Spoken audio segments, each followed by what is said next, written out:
yang kita lakukan selama Ramadan. Di antaranya adalah tadarus Al-Quran, sholat tarawih atau sholat malam di malam-malam Ramadan, dan kita akhiri ibadah puasa dengan mengeluarkan zakat fitri. 3 hal ini sesungguhnya adalah tijaratan lan tabur, perniagaan kepada Allah, perdagangan dengan Allah yang tidak pernah merugi. Sebagai pedagang bisa jadi ada kalanya beruntung dan ada kalanya merugi, tetapi tidak kalau kita berdagang dengan Allah. Allah sebut tijaratan lan tabur. Allahu Akbar, Allahu Akbar, la ilaha illallah, Allahu Akbar, Allahu Akbar walillahil hamd.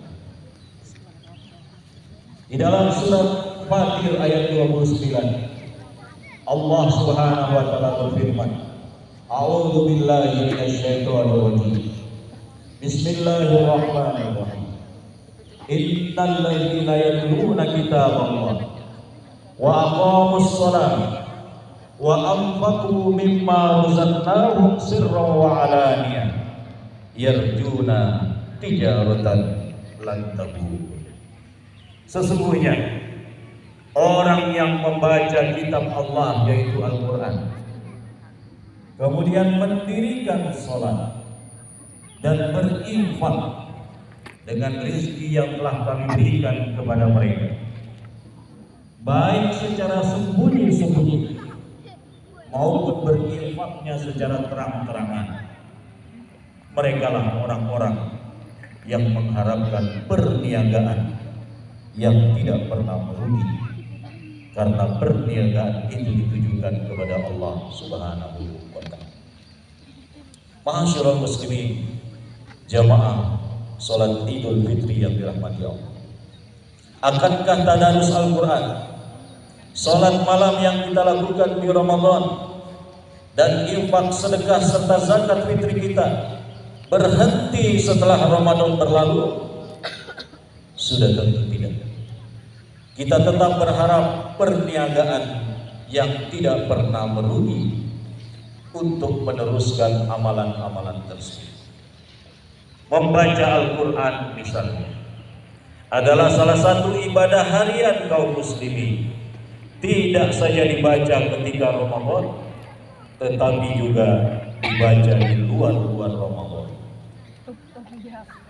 Bayangkan, ketika Al-Quran itu adalah kitab yang mulia, diturunkan oleh Zat yang Maha Mulia, Allah Subhanahu wa ta'ala, dibawa wahyunya oleh malaikat yang mulia, pemimpin para malaikat, malaikat Jibril, diterima wahyunya oleh manusia yang paling mulia, Nabi Muhammad sallallahu alaihi wasallam.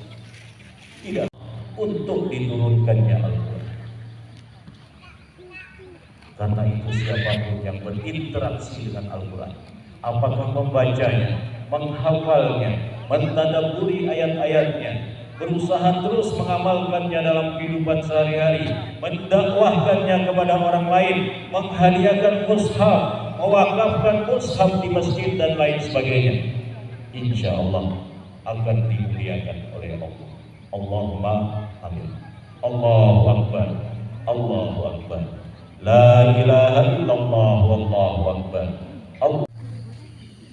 Diadukan oleh Rasulnya tercinta Nabi Muhammad SAW di akhirat nanti, dengan pengaduan sebagaimana yang diceritakan oleh surat Al-Furqan ayat 30. Ya Rabb, inna qaumi ittakhadhu hadzal Qur'ana mahjura.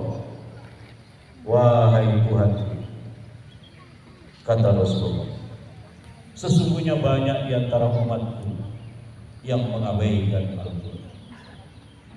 Rupanya pengaduan Rasulullah ini di akhirat nanti seharusnya kita yang masih hidup menjadi salah satu sarana muhasabah. Wah, ternyata Rasul yang kita cintai itu mengadukan perihal umatnya yang banyak mengabaikan Al-Quran. Pertanyaannya, Siapakah mereka yang mengabaikan Al-Quran? Ibnu Taimiyah, seorang ulama abad pertengahan, menyebutkan 3 tingkatan orang yang mengabaikan Al-Quran. Yang pertama, allazi la yaqra'ul Qur'an fa huwa yahjuruhu. Yang tidak mau membaca Al-Quran, itulah mereka yang mengabaikan Al-Quran. Bagaimana mungkin kita tidak membaca Al-Quran? Padahal membaca Al-Quran itu satu hurufnya diganjar dengan satu kebaikan, kemudian dilipat gandakan menjadi 10 kebaikan. Sebagaimana hadis Rasulullah SAW, man qara'a harfan min kitabillah falahu bihi hasanah. Siapa yang membaca kitab Allah satu huruf saja, maka baginya satu kebaikan. Wal hasanatu bi asyri amsalihah. Dan satu kebaikan itu kemudian dilipat gandakan menjadi 10. Di ujung hadis Rasulullah ingin menekankan dengan mengatakan, la aqulu alif lam mim harfun. Aku tidak mengatakan bahwa alif lam mim itu satu huruf, akan tetapi alifnya saja satu huruf, lamnya saja. Tahu bahwa sholat menjadi amalan pertama yang dihisab di akhirat sebelum amalan-amalan yang lain. Hal ini menjadi penting untuk diperhatikan oleh setiap muslim untuk tidak meninggalkan sholat 5 waktu, karena sesungguhnya sholat 5 waktu itu adalah perdagangan dengan Allah yang tidak merugi, tijaratan lan tabur. Setan dan antek-anteknya begitu kuat menggoda setiap muslim untuk meninggalkan sholat. Karena itu kita memohon kepada Allah, bisa dengan menggunakan doa Nabi Ibrahim, Rabbi ja'alni muqimas sholat wa min dzurriyyati rabbana wa taqabbal. Setiap orang tua mengawal sholat putranya, jangan sampai putra putrinya meninggalkan sholat, karena sholat menjadi sarana untuk mendapatkan tambahan pahala bagi orang tua di alam kubur kelak. Ketika anak-anak yang ditinggalkan mendengar azan, mengambil air wudu, kemudian sholat, maka itu juga menjadi tambahan amal kebaikan bagi orang tua. Karena itulah Rasulullah SAW mengajak para orang tua untuk mendidik putra putrinya sholat sejak 0 sampai 7 tahun, memperkenalkan gerakan 7 sampai 10 tahun, membiasakan putra putrinya untuk melaksanakan sholat. Dan 10 tahun Rasulullah izinkan untuk memberikan hukuman ketika meninggalkan sholat. Ma'asyiral muslimin, jamaah salat Idul Fitri, sholat harus menjadi perhatian kaum muslimin. Maka masjid dan musholla tidak hanya menyelenggarakan, tapi juga mendidik bagaimana anak-anak sekitarnya. Generasi muslim sekitar masjid dan musholla hendaklah mendirikan sholat. Jangan sampai ada generasi Islam tetapi tidak melaksanakan sholat. Sholat adalah tijaratan lan tabur, perniagaan dengan Allah yang tidak pernah berhenti. Ketika generasi muslim belum berkenan menambah sholatnya dengan sholat sunnah, tidak mengapa. Yang penting sholat 5 waktunya jangan sampai ditinggalkan. Karena sholat 5 waktu wajib untuk dikerjakan. Seiring dengan peningkatan iman nantinya, insya Allah generasi muslim itu akan rindu kepada Allah dengan melaksanakan sholat-sholat sunnah tambahan. Apakah dia melaksanakan duha, sholatul lail, rawatib, dan lain sebagainya. Allahu Akbar, Allahu Akbar, la ilaha illallah, wallahu akbar, Allahu Akbar walillahil. Yang ketiga, perniagaan yang tidak pernah merugi karena berniaganya dengan Allah adalah berinfak di jalan Allah. Baik berinfak dengan sembunyi-sembunyi, berinfak secara rahasia untuk menjaga keikhlasan hati, maupun berinfak secara terang-terangan untuk memberi contoh dan mengajak kaum muslimin yang lain agar berkenan untuk berinfak. Berinfak sudah tentu berbeda dengan zakat. Tidak semua kaum muslimin mampu untuk mengeluarkan zakat. Di samping zakat itu ada nisabnya. Allah menakdirkan rezeki hamba-hambanya berbeda-beda. Ada yang dimudahkan rezekinya, ada juga yang dipersempit rezekinya.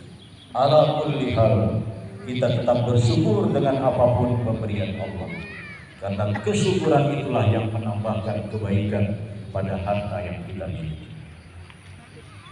Rasulullah SAW pernah memberikan pernyataan yang mengejutkan para sahabat. Beliau mengatakan, sabaqa dirhamun mi'ata alfi.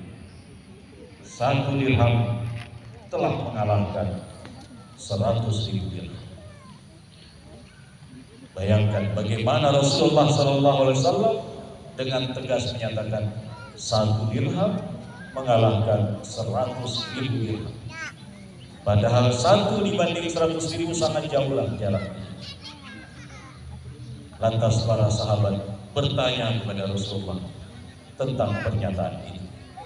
Ya Rasulullah, kaifa yasbiqu dirhamun mi'ata alf? Wahai Rasulullah, bagaimana kok bisa 1 dirham mengalahkan 100.000 dirham? Maka Rasulullah kemudian menjelaskan, ada seseorang, dia hanya memiliki 2 dirham dari uang. Kemudian 1 dirhamnya dia infakkan di jalan Allah.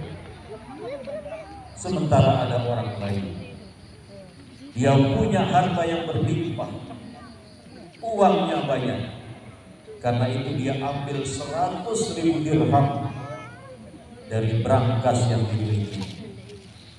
Maka saat itulah kata Rasulullah, 1 dirham mengalahkan 100.000 dirham. Karena orang yang berinfak 1 dirham tadi hanya memiliki 2 dirham saja, tapi separuhnya dia berkenan untuk dikeluarkan di jalan Allah. Sementara yang kedua yang memiliki harta yang banyak, belum tentu 100.000 dirhamnya itu adalah separuh dari yang dia miliki. Namun demikian, kita tidak diperkenankan untuk mencela, untuk mengata-ngatai infak orang lain. Tugas kita adalah meneguhkan semangat berinfak di jalan Allah. Karena itu berinfak tidak harus menjadi orang kaya. Bahkan infak yang dikeluarkan dibanding zakat jauh lebih besar. Kalau zakat seseorang memiliki 100 juta misalnya, dan kepemilikan itu sudah setahun, maka dia wajib mengeluarkannya setelah berlalu setahun itu hanya 2,5%. Tapi seringkali ada orang yang dapat uang cuma 20.000. Dia berani memberikan saudaranya, kerabatnya, keponakannya, orang yang tidak memiliki, dia keluarkan 5.000, sudah 25%, sedangkan zakat hanya 2,5%. Setelah ini kita berdoa kepada Allah Subhanahu wa Ta'ala, mudah-mudahan kita senantiasa diberikan petunjuk Islam, petunjuk yang membuat kita bahagia di dunia dan akhirat. Apapun kondisi harta dan kesehatan kita, selama Islam masih berada di hati kita, maka insya Allah bahagia. Kita juga berdoa mudah-mudahan seluruh rangkaian amal kita diterima oleh Allah. Kita juga berdoa kepada Allah, mudah-mudahan Ramadan tahun yang akan datang Allah masih memperkenankan kita. A'udzu billahi minasyaitonir rajim. Allahumma shalli wa sallim wa barik ala nabiyyina Muhammad walhamdulillahi rabbil alamin. Allahumma ighfir lil muslimina wal muslimat wal mu'minina wal mu'minat al ahya'i minhum wal amwat innaka sami'un qaribun mujibud da'wat ya qadiyal hajat. Rabbana zalamna anfusana wa in lam taghfir lana wa tarhamna لنكونن من الخاسرين ربنا اجعلنا مقيم الصلاة ومن ذرياتنا ربنا وتقبل دعاء ربنا لا تزغ قلوبنا بعد إذ هديتنا وهب لنا من لدنك رحمة إنك أنت الوهاب اللهم إنا نسألك رضاك والجنة ونعوذ بك من سخطك والنار اللهم أصلح لنا ديننا الذي هو عصمة أمرنا وأصلح لنا دنيانا التي فيها معاشنا وأصلح لنا آخرتنا التي إليها معادنا واجعل الحياة زيادة لنا في كل خير واجعل الموت راحة لنا من كل شر اللهم تقبل منا صلاتنا وصيامنا وقيامنا وركوعنا وسجودنا وتدرسنا وتضرعنا وتخشعنا وتمم تقصيرنا يا أرحم الراحمين ربنا تقبل منا إنك أنت السميع العليم وتب علينا إنك أنت التواب الرحيم ربنا آتنا في الدنيا حسنة وفي الآخرة حسنة وقنا عذاب النار سبحان ربك رب العزة عما يصفون وسلام على المرسلين والحمد لله رب العالمين.